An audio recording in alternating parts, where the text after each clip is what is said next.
मी API Shatrughan Patil दिनांक 20/9/25 रोजी आम्हाला गोपनीय माहिती मिळाली की बबडासगाव शिवारातील सोज्यापाडाचे मागे डोंगरालगत भागात गांजा लागवड केलेली आहे अशी माहिती मिळाली। सदर बातमीच्या अनुषंगाने आम्ही तात्पुरते अधिकारी श्री कुमार साहेब, तहसीलदार शिरपूर, 2 सरकारी पंच व इतर पोलीस स्टाफ असे आम्ही रवाना झालो।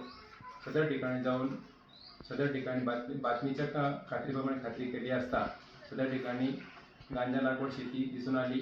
सदर गांजाची लागवड राखण करणारे काही इसम त्या ठिकाणी आम्हाला पाहून पडू लागले। त्यांचा पाठलाग करून आम्ही त्यांना 2 लोकांना पकडलं।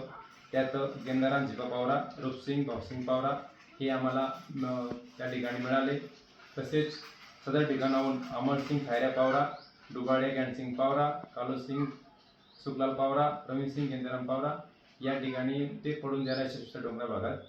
त्यानंतर आम्ही सदर ठिकाणी छापा कारवाई केली असता साधारण 972 किलो वनस्पती गांजा हा जप्त करण्यात आलेला आहे। सदर ठिकाणी फॉरेन्सिक टीम देखील पाचारण करण्यात आली होती।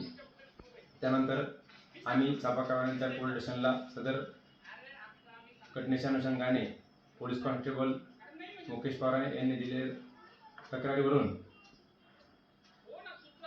ठाणे पोलीस स्टेशन येथे NDPS कायद्यान्वये गुन्हा दाखल करण्यात आलेला आहे। त्यातील ताब्यात घेतलेले 2 आरोपी गेंदाराम पावरा व रूपसिंग पावरा यांना अटक करून आज रोजी मान्य न्यायालयात हजर केले असता 2 दिवस पोलीस कस्टडी मिळाली आहे।